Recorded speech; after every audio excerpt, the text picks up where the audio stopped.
hin jirani. Inni kun akkuma Oromoonni jala bu'aa ture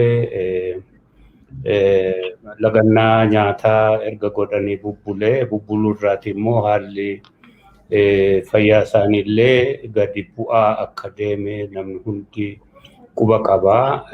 Haalli kun yaaddessaa ta'uu irraati gara sanaatti deemne egaa amma akka ijaan arginetti qaamni isaanii baay'ee miidhameera, afaan goggogeera, haasa'uu dirqiidhaan haasa'u darbee immoo fuulli isaaniillee walitti shuntureera. Isaan keessaa Hamzaan baay'ee gurraacha'ee jira. Hamzaan ani beeku sana miti.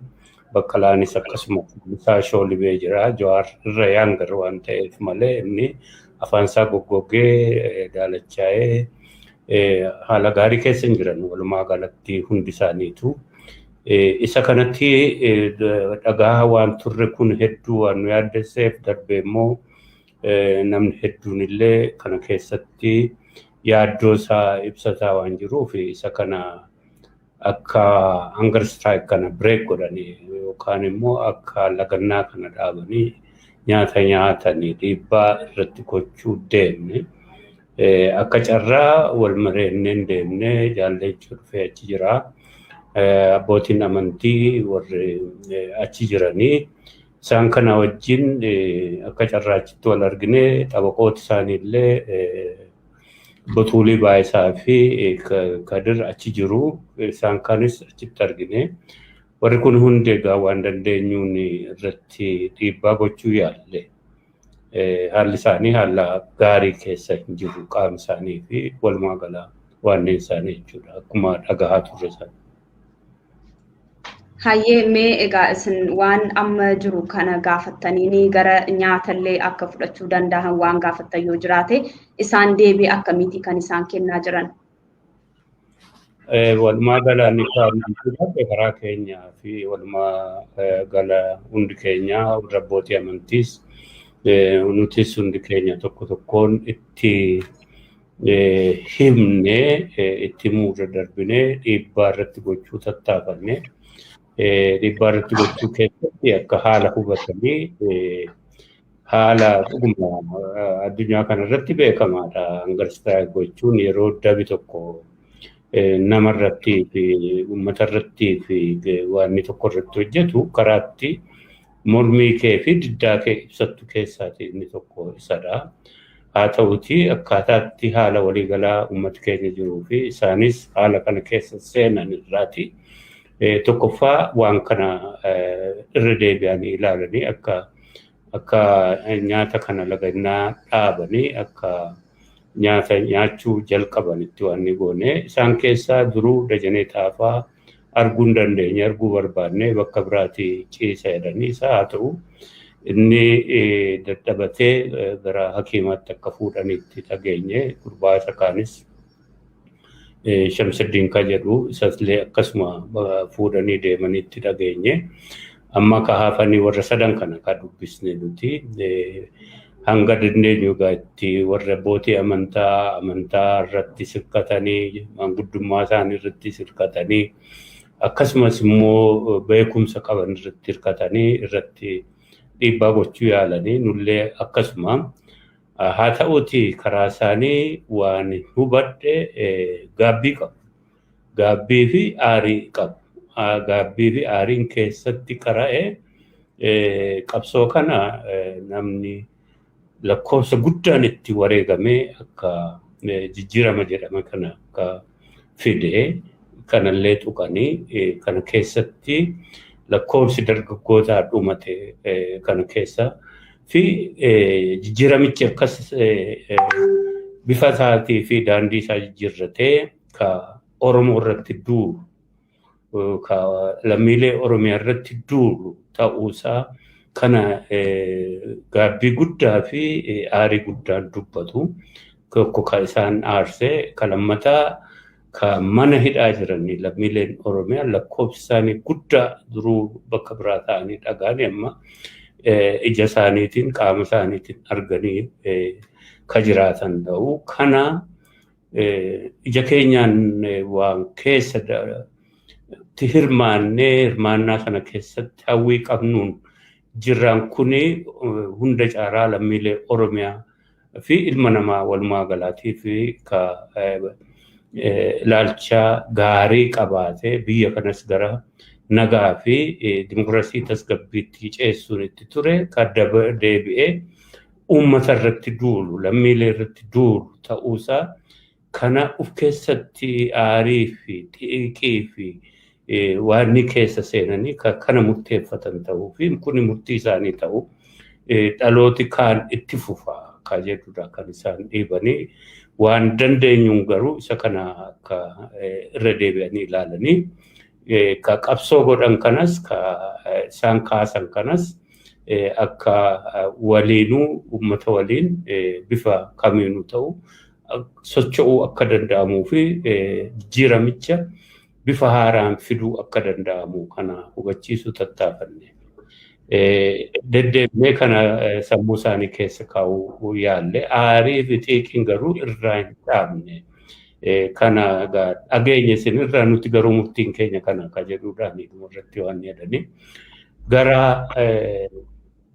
waan kanatti ka isaan dhiibee ka jalqabsiise tokko akka isaanuma biraatii fuudhamee akka hin taanetti akka ilma namaatti otoo hin taane akka hin taanetti ka qabame ka dhimma Koloneel Gammachuu akka ta'ee fi Koloneel Gammachuun manneen hidhaa hedduu keessa olii gadi joorfamaa akka ture ka Oromoon quba qabu sanarraa as fidamee as erga dhufee mooyyuu deebisanii fuudhanii bakka ilmi namaa itti hidhamuu hin qabne bakka warri wambadummaadhaan yookaan duriyyummaa jedha afaan Amaaraatiin kanaan yakka hojjetanii achi keessatti illee warreebanii qaama isaanii dhiigaa fi madaan waan ta'etti achitti darbuun hidhamee jiraachuu kuni qalbii isaanii akka rukutee fi ta'uu hin qabne qabu kuni jedhanii kana irratti tokko kana ka jalqabanii isaan dhiibe ka lammataa ammoo mana hidhaa sana keessatti ka hidhaa keessa jiranii lakkoofsa isaanii guddaa kumaan lakkaa'amu ka bakka biraa jirus quba qabu isaan kuni ka qaama isaanii gariin iji miidhamee gariin harki miidhamee gariin miilli miidhamee akkasitti ka keessa jiranii kanaafaa ijaan arganii jiranii kanarraa ammoo kumaataman kan lakkaa'amu lammiilee Oromiyaa isaan kana keessaa ka hiikamu hin jiru kunis waan irratti godhe jechuudha ka sadaffaa kan isaan tuqanii haala kana keessatti haala akkasitti duula guddaan lammiilee Oromiyaa irratti taasifamaa jiru kana keessatti gara filannootti deemamuu ka jedhu aarii keessa kan galchee jiruu fi isaan galchee jiruu fi kana arguu fi dhagahuu ta'anii waan gochuu obsatti dhabu kanadha jechuudha kan isaan addeeffatanii himataa jiran. Hayyee guddaa galatoomaa egaa kanuma irratti dhimmuma filannoo isaanillee hogganoonni mana hiraarsaa keessatti argaman kana mufachuudhaan akka isaan eegalan beekamaadha yeroo garaagaraattis dubbatamaa jira haa ta'uti garuu boordiin filannoolee bilisa akka hin taane kan dubbatamaa jiru isaanumtiyyuu loogii kanarraa bilisa ta'uun isaanii shakkii qabna kan jedhan qaamolee hedduudha kan dubbataa jiru gama kaaniin ammoo yeroo ammaa kana keessatti haala biyyattiin itti hiraarsaa garaagaraa keessatti uummanni Oromollee biyya isaa keessatti kabajamee hin jirre keessa filannoo gaggeessuudhaan milkaa'uun hin danda'ama isa jedhu irratti maal jettu sin? Waan filannoo kanuma haalota waliigalaa Oromiyaa fi lammiilee Oromiyaa irraa gahaa jiru kana wajjin wal qabataadha akka adda bilisummaa Oromootti yeroo laallutti akkuma namni hundi beekuu fi quba qabu irra deddeebineellee dubbanne gaafa dhufneeti ji'a otoo hin gahiin duulli hamaan dargaggoota Oromiyaa jiran kanarratti walumaa gala uummata nagaa irratti duulli hamaan reebicha hidhaa bifa duulaan namuma hidhuudhaaf duulli akka godhamaa jiruttidha akka hubanne nuti. Isa kanarraati gaafasumayyuu jalqabnee himaa turre gara nagaatti deemaan jiru warri carraa argatee jijjiirama kanaan aangoo siyaasaa harka galfate. Gartuun kun aarii fi haaluu bahuu qaba warra qabsoo godhan irratti, warra dimokiraasii fiduudhaa fi wareegama baasan irratti kabajaa kan hin qabnee fi akkasumas immoo mararfannoo kan hin qabnee fi akkatti isaan nama hidhan kana qabani, mana hidhaatti akkatti qabani, uummata kana Oromiyaa guutuu keessatti akkatti isaan reebani, mana hidhaalee adda addaattii fi concentration camp bakka ilma namaa hidhaa jedhanii kuusan akka Qilixoofaa fi akka Sanqalleefaa fi Xollaayee kanatti uummata guurani kana yeroo argamu kana ibsaa baane gara nagaa fi filannootti akka nuti deemaa jirre. Haa ta'uuti adda bilisummaa Oromoo jiila tokko qabaa, uummatillee ka hubatu ka 91 fi 92tu. ABO'n jarjareeti keessaa ba'ee ka jedhutu jira. Darbee gaafa dura seenne sana adda bilisummaa Oromoo addatti ilaalamee jijjiirama kana akka ofitti hin fudhanne falmaadhaan seene galuuyyuu didee mamee ka jedhu qalbii uummataa keesseera. Sadaffaa uummati akkasuu ta'e jijjiirama kanaatti warra mootummaa jijjiirama fidne jedhan kanaatiif deeggarsa kenna, hawwii nagaa fi dimokiraasii qabuun. Haala kana keessatti nu hubachuu hin dandeenye uummati kuni malee gaafa sirraatii jalqabee daandii nagaatiin deemuu fi daandii dimokiraasii osoo hin turin karaarraa maqee daandii isaarraa jala direedde ta'e jechuudha. Daandii isaarraatii maqee jira gaafasuma irraatii jalqabee.